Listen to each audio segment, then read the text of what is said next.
1976 Serrano versus Priest highlighted a discrepancy in the way which schools across California and most other states obtain their school funding. In California, a lot of our schools are not meeting the targets to show they're doing well. When you look at some of our the low-performing schools, you tend to have a different principal every year. You tend to have more first-year teachers, beginning teachers.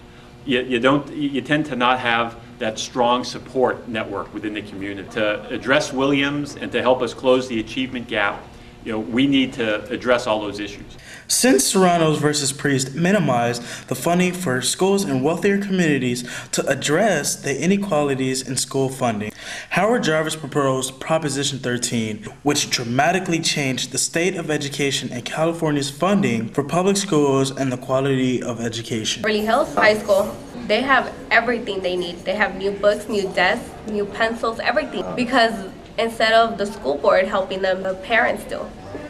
And how can our parents support us with that?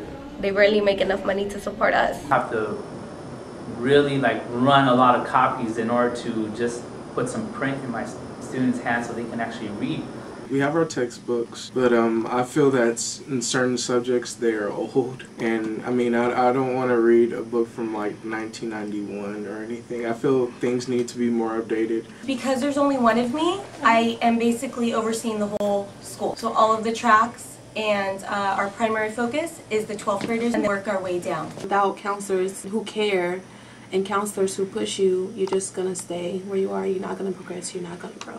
I'm the only ESL teacher in our school. It's 1/3 of our students are ELL kids. We have 600 kids here that they're ELL. That means they need to have shelter classes and everything else, but we don't have. Right now I've been pushing to get the guy who fixes our computers just to do this little thing that would at least get the computers we have now to work for another year while we try to find other money to buy a new computer. Most of the technology we use is from before 2000. We have books. I can't say that they were all good books, but we have books to learn from. We had computers. I can't say they are good computers, but we have things to learn from. It's not the best, but we make it work. I mean, it helps a lot with my schoolwork that I choose to put in that extra effort to, learn what I'm supposed to be learning. But as far as it being necessary, I don't think it should be necessary, but, it sort of is necessary.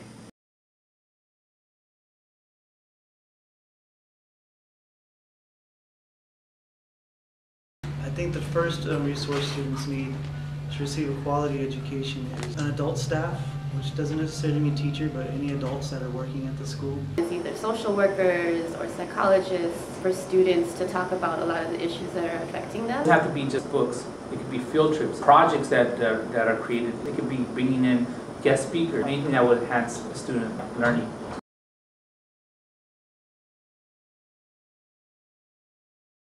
This economy has us looking at things that we would not normally, I think, look at. We get funding from the state, we get support from the district, and it's just a matter of how we spend the money. I feel we'd be overstepping our boundaries if we started going to the schools and trying to run them.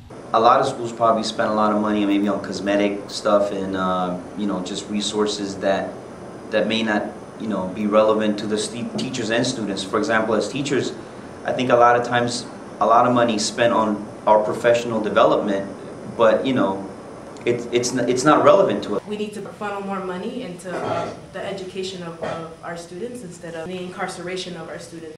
There's a definite difference between underprivileged and privileged students, and the majority are privileged, but nobody really talks about the large kids. Every day that passes, we increase our deficit by $52 million. That is less money we will receive to better our education.